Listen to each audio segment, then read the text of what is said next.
கிறிஸ்துவுக்குள் பிரியமானவர்களே, இந்த மார்ச் மாதத்தின் முதல் நாள் இந்த வாக்குதத்த ஆராதனைக்கு இணைந்திருக்கிற உங்கள் யாவரையும் மூவர் கடவுளின் திருநாமத்தினாலே வாழ்த்தி வரவேற்றுக் கொள்கின்றேன். இந்த மார்ச் மாதத்துக்காக நாம் தெரிவு செய்யப்பட்ட திருமறை பகுதி அது சங்கீத 91 சங்கீதம் 15 வசனம். ஆண்டவர் இந்த மாதத்துக்காக நம்முடைய வாழ்வுக்காக நம்முடைய திருச்சபைக்காக கொடுத்திருக்கிற அழகான ஒரு வசனம். அந்த வசனத்தை நான் படிக்க இருக்கின்றேன். அவன் என்னை நோக்கி கூப்பிடுவான், நான் அவனுக்கு மறு உத்தரவு அருளி செய்வேன். ஆபத்திலே நானே அவனோடு இருந்து அவனை தப்புவித்து அவனை கனப்படுத்துவேன். அன்புக்குரியவர்களே, இந்த சங்கீதம் 91 அதிகாரம் 15 வசனத்தை ஆண்டவர் இந்த மார்ச் மாதத்துக்கான வாக்குதத்தமாக நமக்காகவும் நம்முடைய திருச்சபைக்காக கொடுத்திருக்கிறார். இந்த வார்த்தையை கொடுத்த ஆண்டவருக்கு நாம் உள்ளத்தின் ஆழத்திலிருந்து நன்றிகளை தெரிவித்துக் கொள்கின்றோம். மீண்டும் வரிசையாக உங்களை வாழ்த்துகின்றேன். இந்த மாதத்தின் ஆசீர்வாதங்களும் சமாதானத்தும் உங்களுக்கும் உங்களுடைய குடும்பத்தாருக்கும் நான் பகிர்ந்து கொள்கின்றேன்.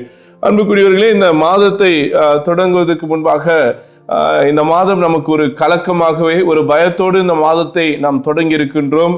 ஒருவேளை என்னுடைய வாழ்க்கையிலும் நான் இது ஒரு சாட்சியாக கூற வேண்டியதாக இருக்கிறது. ஏனென்றால் இந்த வசனத்தை எடுப்பதற்காக போன வாரத்திற்கு முன்பாக, ஏன்னா நம்முடைய மேகசினுக்கு மெடிடேஷனை நம்ம கொடுக்க வேண்டியதாக இருக்கிறது. அதனால ஒரு வாரத்துக்கு முன்பாகவே ஆண்டவருடைய பாதத்தில் உட்கார்ந்து இருந்த, ஆண்டவரே இந்த மார்ச் மாதம் எப்படியாக எங்களுக்கு இருக்க போது, இந்த மாதத்திற்கான வாக்குதத்தத்தை தாங்க அப்படின்னு நான் காத்திருக்கும் போது, நம்ம எல்லாம் அறிந்த வண்ணம் தான் இந்த வருடம் முழுவதும் நாம் ஒரு சீரியஸாக நாம் இந்த மெடிடேஷன்ஸை இந்த இதை கொண்டு போயிட்டு இருக்கோம்.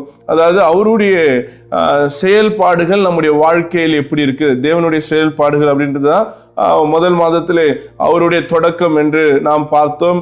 அதே போல போன வருடத்திலே அவருடைய புதிதாக்குதல் இஸ் ரினிவல் என்ற தலைப்பின் கீழாக பார்த்தோம். இந்த மாதமும் அவருடைய ரெஸ்பான்ஸ் இஸ் ரெஸ்பான்ஸ் என்கின்ற தலைப்பின் கீழாக இதை சிந்திக்க வேண்டும் என்று யோசித்துக் கொண்டிருந்தேன். அப்போதான் இந்த சங்கீதம் 91 அதிகாரம் சங்கீதம் 91 15 வசனத்தின் வழியாக ஆண்டவர் என்னோடு பேச தொடங்கினார். அன்னைக்கு நான் அந்த வசனத்தை தியானிக்கும் போது, ஆண்டவரே இந்த வசனம் எதுக்கு இந்த மாதத்துல நீர் எங்களுக்கு தரீங்க? ஏன்னா இந்த சங்கீதம் 91 பொதுவாகவே ஒரு பாதுகாப்பின் சங்கீதமாக இருக்கிறது. நம்ம எப்பெல்லாம் பாதுகாப்பு தேவைப்படுகிறதோ, எப்பொழுது ஆண்டவருடைய ஒரு கம்ஃபர்ட் நமக்கு தேவைப்படுகிறதோ, ஆண்டவருடைய ஒரு ஒரு ஒரு சூழலை, ஆண்டவருடைய பாதுகாப்பான சூழலுக்காக நாம் காத்திருக்கும் போது ஏறெடுக்கப்படுகக்கூடிய ஒரு சங்கீதமாக இருக்கிறது. சரி, இந்த சங்கீதத்தை, இந்த வார்த்தையை நீர் எங்களுக்கு கொடுக்குறீங்க அப்படின்னு சொல்லிட்டு நான் ஜெபத்தோடு இதை குறித்து தியானித்து கொண்டே இருந்தேன். குறிப்பாக அவருடைய ரெஸ்பான்ஸ் என்கின்ற தலைப்பின் கீழாக பார்க்கும்போது அந்த வசனம் ரொம்ப அழகா இருந்தது. மறுபடியும் அந்த வசனத்தை நாம் வாசித்து பார்ப்போம் என்றால், அவன் என்னை நோக்கி கூப்பிடுவான், நான் அவனுக்கு மறு உத்தரவு அருளி செய்வேன். இதுதான், அதாவது இந்த வசனத்தோட இருக்கிறது. He shall call upon me and I will answer him. அப்படின்னா தேவன் நமக்கு பதிலளிக்கின்ற தேவனாக, நமக்கு பதில் உரைக்கிற இறைவனாக இருக்கிறார். இந்த காலவேளையிலே பல நேரம் நம்ம செபிக்கும் போது, ஆண்டவரை நோக்கி மன்றாடும் போது நமக்கு உண்மையாக ஒரு கேள்வி மனதில் எழுவது உண்டு. Does God really respond when I pray? நான் செபிக்கும் போது ஆண்டவர் என் ஜெபங்களுக்கு பதில் அளிக்கிறாரா, என் ஜெபத்துக்கு அவர் பதில் அளித்து கொண்டிருக்கிறாரா என்பது ஒரு மிகப்பெரிய கேள்வியாக நம்முடைய வாழ்க்கையில் இருந்து கொண்டே இருக்கிறது. பல நேரங்களில் அது ஒரு ஒரு ஏமாற்றமாக கூட நமக்கு இருக்கலாம். ஒருவேளை ஆண்டவர் நமக்கு பதில் அளிக்கல, அதனால அந்த காரியம் நடக்கலன்னு. ஆனால் நாம் திருமறையை வாசிப்போம் என்றால், ஆதியாகமம் தொடங்கி வெளிப்படுத்தினல் வரையிலே நாம் வாசித்து பார்ப்போம் என்றால், ஆண்டவர் திருமறை முழுவதிலுமே அவர் பதிலளிக்கிற தேவனாக இருக்கிறார். என்னென்ன சூழ்நிலைகள் இருந்தாலும், என்ன போராட்டங்கள், என்ன நெருக்கங்கள் இஸ்ரவேல் மக்கள் வாழ்க்கையாக இருக்கலாம், தேவ மனிதர்களுடைய வாழ்க்கையாக இருக்கலாம், அப்போஸ்தலருடைய வாழ்க்கையாக இருக்கலாம், தீர்க்கதரிசிகளுடைய வாழ்க்கையாக இருக்கலாம், இத்தனை மக்களுடைய வாழ்க்கையிலும் ஆண்டவர் பதிலளித்து கொண்டே இருக்கிறார். சில அடையாளங்கள் வழியாக, சில வேளைகளிலே தீர்க்க தரிசனங்கள் வழியாக, சில வேளைகளிலே தம்முடைய செயல்கள் வழியாக, இயற்கையின் வழியாக ஆண்டவர் தம் மக்களுக்கு பதிலளித்து கொண்டிருக்கிற தேவனாக இருக்கிறார். இந்த காலவேளையிலே ஒருவேளை இந்த சந்தேகத்தோடு இந்த மாதத்தை நீங்கள் தொடங்கி இருப்பீர்கள் என்றால் ஆண்டவர் உங்களோடு பேசிக் கொண்டிருக்கிறார். நீங்களும் நானும் செபிக்கிற செபங்களுக்கு அவர் பதிலளித்துக் கொண்டிருக்கிற தேவனாக இருக்கிறார். ஆண்டவரை நாம் ஸ்தோத்தரிப்போமாக. ஏனென்றால் he is a God who always responds to us. அவர் நமக்கு பதிலளித்துக் கொண்டே இருக்கிற தேவனாக இருக்கிறார். சில நேரங்கள்ல அந்த பதிலை நம்மளால தான் புரிஞ்சுக்க முடியல. we can't understand the response. அதனால்தான் ஆண்டவர் நமக்கு பதில் அளிக்காம இருக்கிறாரோன்னு நம்ம ஆண்டவரை குறித்து யோசிக்கிறோம். ஆண்டவர் என்றைக்கும் நமக்கு பதிலளித்துக் கொண்டிருக்கிற தேவனாகவே இருக்கிறார். குறிப்பாக இந்த லெந்து நாட்களிலே நாம் இருக்கின்றோம். இந்த லெந்து நாட்கள் நம்முடைய பயணமே பார்த்தீங்கன்னா இந்த சிலுவையை நோக்கிய ஒரு பயணமாக இருக்கிறது. நாம் ஒரு உண்மையை புரிந்து கொள்ள வேண்டியதாக இருக்கிறது. நாம் இந்த சிலுவையை ஒரு அடையாளமாக வைத்திருக்கிறோமே, இந்த சிலுவையை ஆண்டவர் நமக்கு கொடுத்த ரொம்ப அழகான ஒரு பதில் தான். It's a greatest response which God gave to us. நமக்கு ஆண்டவர் கொடுத்திருக்கிற மிகப்பெரிய பதில் உரைதான் இந்த சிலுவையாக நாம் கருத வேண்டியதாக இருக்கிறது. ஏனென்றால் நாம் உலகம் முழுவதும் பாவத்தில் விழுந்தபோது இந்த பாவத்திலிருந்து நாம் எப்படி மீட்டெடுக்க வேண்டும் என்று மனுக்குலம் தேவனை நோக்கி கதறும் போது இதோ தம்முடைய மகனை நமக்கு அளித்து அந்த மகன் வழியாக நம்மை மீட்படையும்படியாக அந்த மகன் சிலுவையில் நமக்காக பலியானார். அந்த பலி வழியாக நாம் மீட்கப்படுகின்றோம். அப்போ நம்முடைய ஜெபத்திற்கு இந்த சிலுவை ஒரு மிகப்பெரிய பதிலாக இருக்கிறது. இந்த ஒரு அறிமுகத்தோடு இந்த நாளுடைய வாக்குத்தத்த வார்த்தைக்குள்ளாக நாம் கடந்து செல்வோம் என்றால், இன்னைக்கு காலையில பொழுது விடியும் போது நம்ம எல்லாருமே அமீரகத்துல ஒரு திகிலோடு தான் நம்ம எழுந்திருக்கிறோம். காரணம், நேற்று தினத்திலிருந்து ஒரு மிகப்பெரிய போர் சூழல் நம்மை சூழ்ந்திருக்கிறது. பல இடங்களில் பழைய அமீரகத்திலே இந்த போர் பதற்றங்கள், குறிப்பாக அதனுடைய தாக்கங்களை நாம் உணர்ந்து கொண்டிருக்கின்றோம். ஆனாலும் நான் மரண இருளில் பள்ளத்தாக்கில் நடந்தாலும் தேவரீர் நீர் என்னோடு கூட இருக்கிறீர். ஆமென். இந்த காலவேளையிலே நாம் எப்படிப்பட்ட பயமான சூழலிலும் எப்படிப்பட்ட இடுக்கட்டான ஒரு சூழலில் நாம் வாழ்ந்து கொண்டிருந்தாலும் ஆண்டவர் நம்மோடு இருக்கிறார். ஒருவேளை நாம் இந்த போர் பயத்தோடு இந்த காலை தொடங்கி இருக்கிறோம் என்றால் இந்த பயம் நமக்கு தேவையில்லை என்றால், ஏனென்றால் ஆண்டவர் நம்மோடு இருக்கிறார். நாம் எந்த கடுமையான எந்த எதிர்மறையான சூழலில் நாம் வாழ்ந்து கொண்டிருந்தாலும் ஆண்டவர் நமக்கு பக்கத்துணையாக இருக்கின்றார். அவர் நம்மை கண்ணின்மணி போல பாதுகாக்கிற தேவனாக இருக்கிறார். இந்த காலவேளையிலே நாம் நிற்பதும் நிர்மூலமாகாமல் இருப்பதும் அவருடைய சுத்த கிருபையாக இருக்கிறது. அவருடைய திட்டம் இல்லாமல், அவருடைய அனுகூலம் இல்லாமல் நம்முடைய வாழ்க்கையில என்ன ஒரு சின்ன காரியமும் ஏற்படாது என்பதை நாம் உறுதியாய் விசுவாசிக்க வேண்டியதாக இருக்கிறது. அதனால தேவச்சனமே, நாம் ஆற்றல் படுத்திக் கொள்வோம், நாம் பலப்படுத்திக் கொள்வோம். இந்த கால வேளையிலே கர்த்தர் நம்மோடு பேசிக் கொண்டிருக்கிறார். நாம் பயப்படாத இருக்கும்படியாக, நாம் விசுவாசித்திருக்கும்படியாக தான் இந்த வாக்குத்தத்தத்தை இந்த மாதத்தில் ஆண்டவர் கொடுத்திருக்கிறார். 2 வாரத்துக்கு முன்னாடி இந்த வாக்குத்தத்த வசனத்தை எடுக்கும்போது நம்முடைய சூழ்நிலை இப்படி கிடையாது. போர் பதற்றம் கிடையாது, பயம் கிடையாது, திகில் கிடையாது. ஆனால் இந்த மாதத்தில் நாம் பயத்தோடு திகிலோடு நாம் தொடங்கும் என்பது ஆண்டவருடைய திட்டமாக இருக்கிறது. ஆண்டவர் அதை உணர்ந்தவராக நாம் இந்த மாதத்தை விசுவாசத்தோடு தொடங்க வேண்டும் என்பதற்காக தான் இப்படி ஒரு பதில் உரையை நமக்கு உரைத்திருக்கிறார். அதாவது, அவன் என்னை நோக்கி கூப்பிடுவான், நான் அவனுக்கு மறு உத்தரவு செய்வேன்.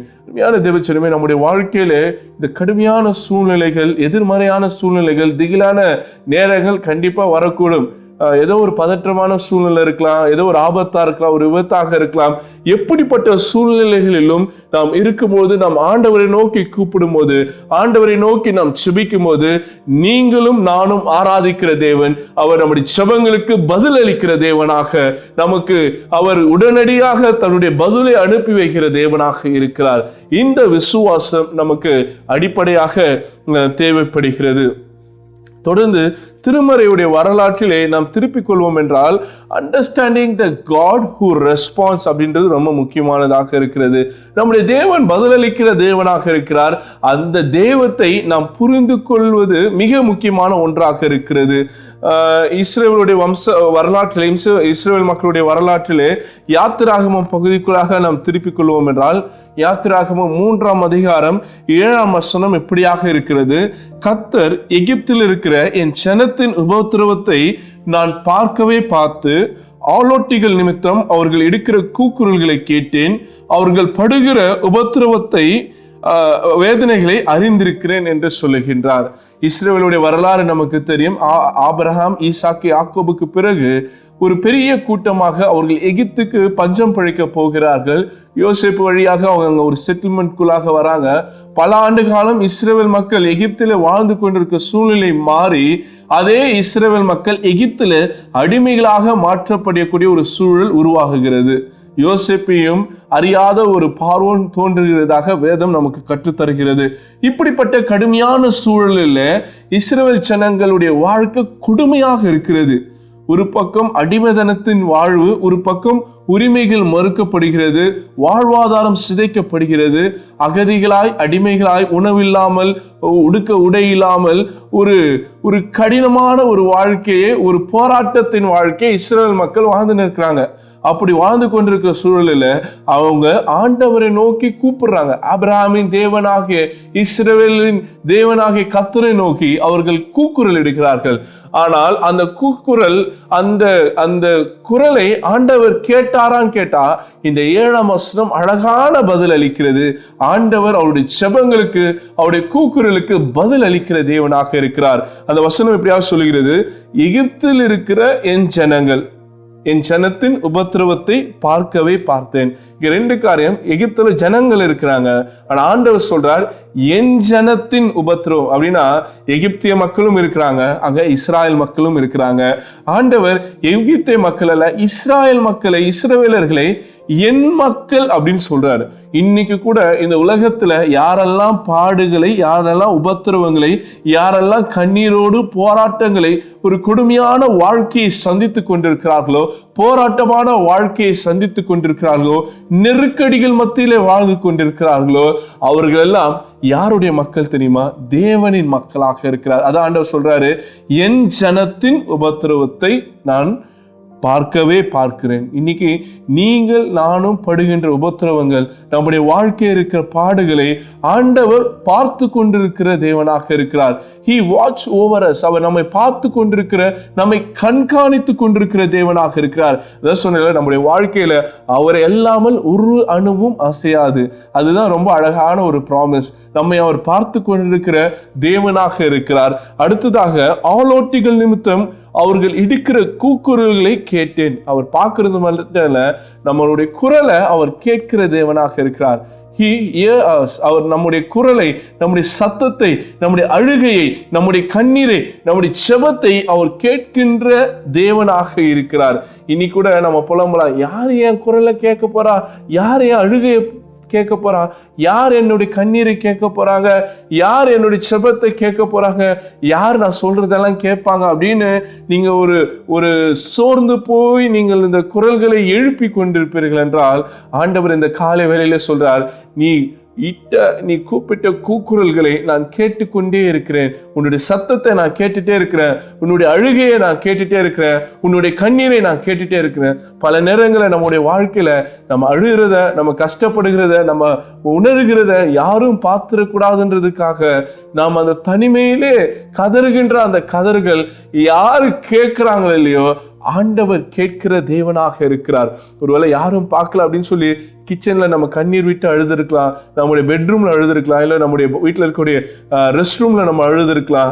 ஆண்டவரே, என்னுடைய உபத்திரவங்கள், என்னுடைய போராட்டங்கள் இவ்வளவு கொடுமையாக இருக்கிறது, என்னால வாழவே முடியலன்னு சொல்லி நாம் கண்ணீர் விட்டு இருக்கலாம். அது யாருமே பார்க்காம இருந்திருக்கலாம், யாருமே அதை கேட்காம இருக்கலாம். இந்த காலை வேளையில நான் சொல்றேன், நம்முடைய கண்ணீரையும், நம்முடைய கூக்குரலையும், நம்முடைய அழுகையும் ஆண்டவர் பார்த்திருக்கிறார், அவர் கேட்டிருக்கிறார். அருமையான தேவச்சனமே, இதே வசனம் நிறைவாக இப்படி சொல்லுகிறது, அவர்கள் படுகிற வேதனைகளை அறிந்திருக்கிறேன். அவர் நம்முடைய வேதனைகளை அவர் அறிந்திருக்கிற தேவனாக, he know our pain, நம்முடைய வலிகளை, நம்முடைய உபத்திரவங்களை, நம்முடைய பாடுகளை, நாம் கடந்து வந்து கொண்டிருக்கிற இந்த வாழ்க்கையின் பயணங்களை தேவன் அறிந்திருக்கிறார். He is the God who knows our pain. அவர் நம்முடைய வலிகளை, உள்ளும் புறமாக அறிந்திருக்கிற தேவனாக இருக்கிறார். அதனால இந்த காலை வேளையில நான் கூப்பிட்டா யாருமே எனக்கு பதில் அளிக்க மாட்டேங்கிறாங்க, யாருமே எனக்கு ரெஸ்பாண்ட் பண்ண மாட்டேங்கிறாங்க அப்படின்னு நீங்க ஒரு கண்ணீரோடு இந்த காலை வேளையிலே நோக்கி பார்ப்பீர்கள் என்றால் ஆண்டவர் ஒரு வாக்குறுதியை கொடுக்கிறார்.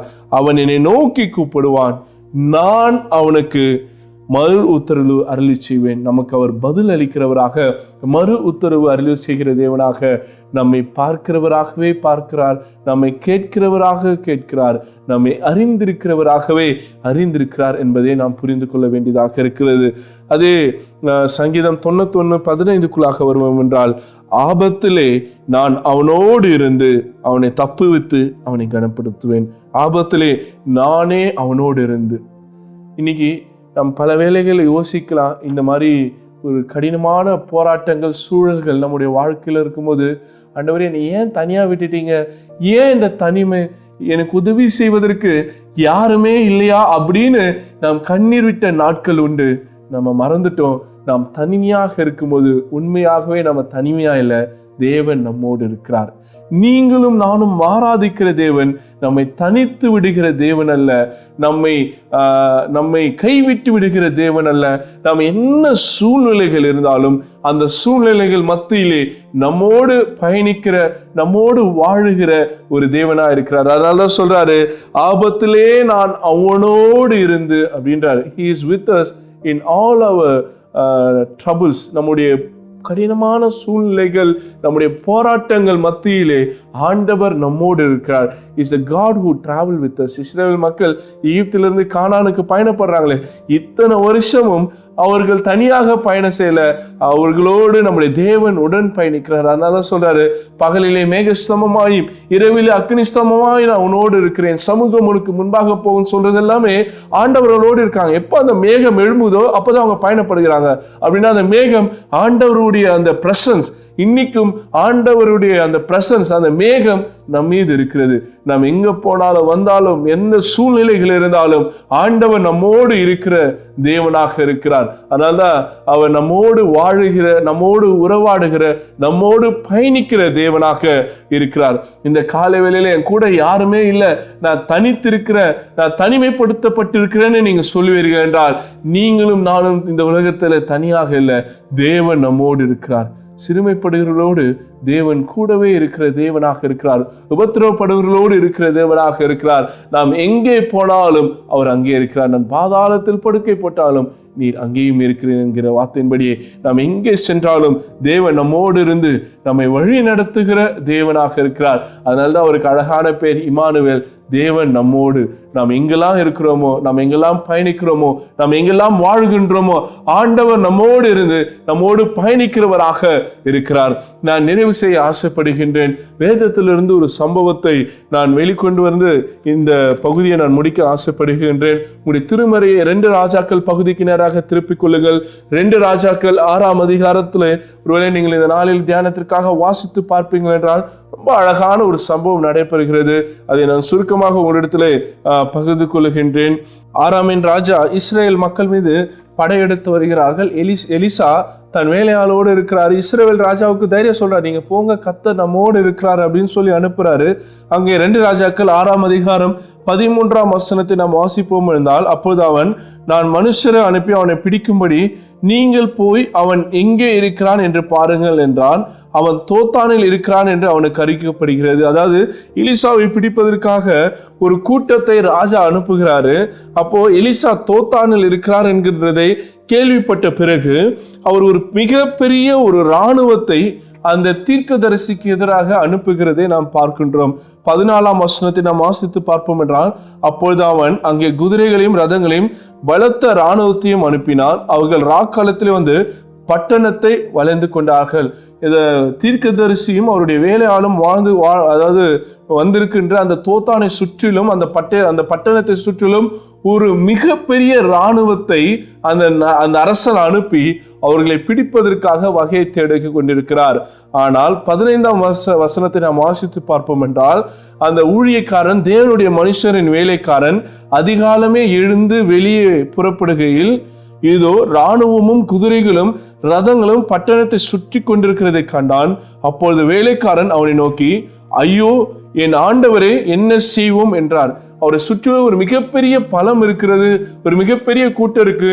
இவங்களுக்கு மத்தியில நம்ம என்ன பண்ண போறோம்னு ஒரு நெருக்கடியான ஒரு சூழ்நிலையில இந்த வேலைக்காரன் தன்னுடைய எஜமானனை போய் ஊழியக்காரனை நோக்கி போய் கதறுகிறான். அப்போ அந்த ஊழியக்காரர் சொல்றாரு, எலிசா சொல்றாரு, அதற்கு அவன், பயப்படாதே, அவர்களோடு இருக்கிறவர்களை பார்க்கலும் நம்மோடு இருக்கிறவர்கள் அதிகம் என்றார். அங்க பாத்தீங்கன்னா 2 பேர் தான், எலிசாவும் ஒரு வேலைக்காரர் தான் இருக்கிறாங்க. ஆனா எலிசா அந்த வேலைக்காரங்கிட்ட சொல்றாரு, அவங்க அவ்வளவு பெரிய கூட்டம் இருக்கலாம், ஆனா அந்த கூட்டத்தை காட்டிலும் நம்மோடு இருக்கிற கூட்டம் பெருசு.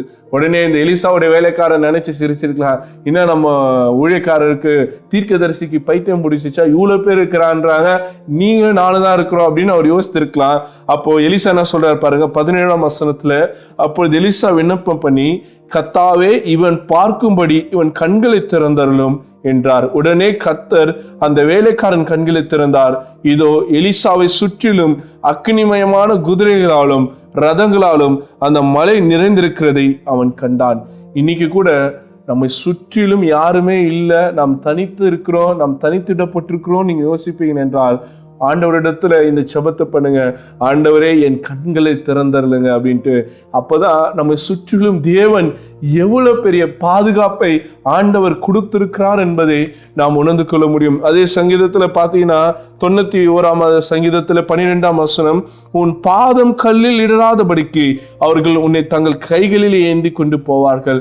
ஆண்டவர் நம்மை பாதுகாக்கும்படியாக தம்முடைய தூதர்களை கட்டளையிட்டிருக்கிற தேவனாக இருக்கிறார். இந்த மார்ச் மாதத்திலே ஆண்டவர் இந்த முழுமையான பாதுகாப்பை நமக்கு அளிக்க அவர் வல்லவராக இருக்கிறார். ஆண்டவர் நம்மை கண்ணின்மணி போல பாதுகாக்கிற தேவனாக இருக்கிறார். என்னுடைய ஆபத்து நாட்களிலே தேவனை நோக்கி நாம் கூப்பிடும் போது தேவன் நமக்கு மறுரூபத்தில் வருகிற தேவனாக, ஆபத்தில் நம்மோடு இருந்து ஆண்டவர் நம்மை தப்புவித்து நம்மை கனப்படுத்துகின்றவராக இருக்கிறார். நிறைவாக இந்த மாதம் ஆண்டவர் நமக்கு பதில் அளிக்க போகிறார், நம்மோடு இருக்க போகிறார், நம்மை தப்புவிக்க போகிறார், நிறைவாக நம்மை கனப்படுத்த போகிறார். இந்த மாதம் நமக்கு கனத்திற்கான மாதமாக, நாம் உயர்த்தப்படுகின்ற ஒரு மாதமாக ஆண்டவர் நமக்கு அமைத்து தரப்போகிறார். இந்த 2 மாதங்கள் நாம் பெற்றுக்கொள்ளாத கனங்கள், இந்த 2 மாதங்கள் நாம் பெற்றுக்கொள்ளாத ஆசீர்வாதத்தை இன்று 3ஆம் மாதத்திலே ஆண்டவர் நமக்கு தருவேன் என்று வாக்கு பண்ணியிருக்கிறார். அழைத்த தேவன் உண்மை உள்ளவராக இருக்கிறார். இந்த வாக்குத்தத்தத்தின்படி ஆண்டவர் நம்மை ஆசீர்வதிக்க வல்லவராக இருக்கிறார். நான் நிறைவு செய்ய ஆசைப்படுகின்றேன். ஒரு சின்ன கதையோடு நான் இதை முடிக்க விரும்புகின்றேன். ஒரு ஃப்ளைட் ஜேர்னி, ஒரு ஃப்ளைட் ஜேர்னியில் திரளான ஜனங்கள் அந்த ஃப்ளைட்டில் ட்ராவல் பண்ணிட்டு இருக்கிறாங்க. அப்போது ஒரு மிகப்பெரிய டர்புலன்ஸ் வருது, அந்த ஃப்ளைட் தடமாறுகிறது. எல்லா ஜனங்களும் பயத்தில் தங்கள் தெய்வங்களை நோக்கி கதறிக்கொண்டிருக்கிறார்கள். ஆனால் ஒரு குட்டி புள்ள மட்டும் எந்த ஒரு பயமும் இல்லாமல் அமைதியாக உட்கார்ந்துருக்கிறார். ஒரு கட்டத்தில் அந்த ஃப்ளைட் லேண்ட் ஆகுது. எல்லா மக்களும் இறங்கி வெளியே வரும்போது எல்லாரும் அந்த குட்டி பிள்ளை பார்த்து கேட்குறாங்க, நாங்கள் எல்லாம் இவ்வளோ பயத்தோடு இருந்தோமே, நீ மட்டும் ஒரு சின்ன துளி அளவு கூட உனக்கு பயம் இல்லாமல் எப்படி இவ்வளோ தைரியமாக இருந்தேன்னு கேட்கும்போது அந்த பிள்ளை அழகாக சொல்லிச்சு, அந்த பைலட் யாருன்னு தெரியும், அந்த பைலட் எங்கள் அப்பா என்னை பத்திரமா கொண்டு போய் சேர்ப்பாருன்னு எனக்கு நம்பிக்கை இருக்குது அப்படின்னு அந்த குழந்தை சொன்னது. ஒருவேளை அந்த குழந்தை தன் தகப்பனை அறிந்து வைத்திருக்கிறார். இன்னைக்கு நீங்களும் நானும் நம்முடைய பரம தகப்பனை அறிந்து வைத்திருக்க வேண்டியதாக இருக்கிறது. எல்லாவற்றையும் ஆண்டவர் தம் கண்ட்ரோலில் வைத்திருக்கிறார். ஆண்டவர் நம்மை பாதுகாத்து வழி நடத்தி நமக்கு பதிலளிக்க வல்லவராக இருக்கிறார். The God who responds is with us. நமக்கு பதிலளிக்கிற தேவன் நம்மோடு இருக்கிறார். இந்த ஒரு விசுவாசத்தோடு இந்த மாதத்தை தொடங்குவோம். கர்த்தர் இந்த வார்த்தைகளை ஆசீர்வதித்து தருவாராக. நாம் தலைகளை தாழ்த்தி ஆண்டவரை நோக்கி ஜெபம் செய்வோம். மகா இரக்கமும் கிருபை நிறைந்த நல்ல தகப்பனே, ஆண்டவரே, பரிசுத்த பிதாவே, நன்றியோடு ஸ்தோத்திரிக்கிறோம், துதிக்கின்றோம். ஆண்டவரே, இந்த 2026ஆம் ஆண்டிலே ஆண்டவரே 2 மாதங்கள் கடந்து இந்த மார்ச் மாதத்தின் முதல் நாள் ஆண்டவரே, இந்த காலை வேளையில் உம்முடைய வார்த்தைகளை கேட்கும்படியாக, உம்முடைய வார்த்தைகளை தியானிக்கும்படியாக நீ தந்த வார்த்தைக்காக, வாய்ப்புக்காக நன்றி செலுத்துகின்றோம். சங்கீதம் 91:15ஆம் வசனத்தின்படி தேவரே, நீர் இந்த மாதத்தை எங்களுக்கு ஆசீர்வதித்து கொடுத்தமைக்காக நன்றி செலுத்துகின்றோம். அவன் என்னை நோக்கி கூப்பிடுவான், நான் அவனுக்கு மறு உத்தரவு செய்வேன். ஆபத்திலே நானே அவனோடு இருந்து அவனை தப்புவித்து கனப்படுத்துவேன் கூப்பிடுவேன் என்று சொன்ன தேவனே, இந்த மாதத்தில் நாங்கள் உம்மை நோக்கி கூப்பிடுகிற எல்லா ஜெபங்களுக்கும் என் தேவன் பதில் அளிக்கிறவராக இருக்கிறார். இஸ்ராயல் மக்கள் வாழ்க்கையிலே அவருடைய எல்லா காரியங்களையும் தேவன் பார்த்து கேட்கவே கேட்டு அவர்களுடைய வழிகளை ஆண்டவரை உணர்ந்திருந்தீர், அவளுக்கு பதில் அளித்தீர். அதே தேவன் நீர் எங்கள் தேவனாய் இருப்பதற்காக நன்றி செலுத்துகிறோம். அதே போல எங்கள் வாழ்க்கையிலும், எங்கள் குடும்ப வாழ்க்கையிலும், எங்கள் திருச்சபை வாழ்க்கையிலும் நீ செய்ய போகிறீர்.